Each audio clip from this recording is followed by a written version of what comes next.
Assalamu alaikum wa rahmatullahi wa barakatuhu. Bismillah wa salatu wa salamu ala rasulillah. It's a daily reminder of Ramadan. I was just in Makkah Mukarramah and Medina Munawwara for like 3 to 4 days.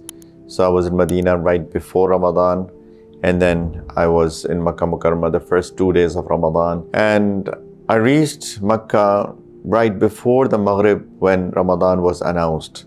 So basically the day when I reached Makkah Mukarramah was not Ramadan. At Maghrib time, it was announced that Ramadan has started, the moon has been sighted. People who have been there, they know that there is janazah prayer almost after every prayer. Illa masha'Allah, very few prayers are like that there is no janazah. So in fact, not only one janazah, but many janazahs. At Maghrib, when Ramadan was announced, there were people who had passed away already, and we prayed their janazah. And I was just thinking and reflecting, these people passed away before the start of Ramadan, right? Because Ramadan started at Maghrib. Allahu Alam, who were they? Allah knows the best who were they. But it could be that they might have been thinking maybe that morning they were alive the previous day. And they might have been thinking, some of them, that they will get Ramadan, but their death was written.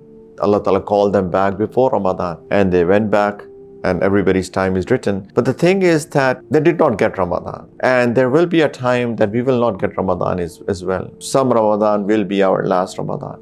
And Allah Ta'ala has given us Ramadan so that we become people of taqwa. Aqibat, the hereafter, Jannat, is all for the people of taqwa. In fact, all the blessings of this dunya are also because of taqwa. So let's take this Ramadan as our last Ramadan. We don't know. May Allah Ta'ala give us many Ramadan. We ask Allah Ta'ala for that blessing as well. But it could be that this is our last. And if we don't achieve taqwa this Ramadan, and if we pass away between this Ramadan and the next, and when Jannat, the hereafter, is dependent on taqwa, so we'll have wasted this opportunity. So let's not waste this opportunity, inshallah, and let's make an effort. May Allah Ta'ala give us all tawfiq. Wa akhiru da'wana alhamdulillahi rabbil alamin.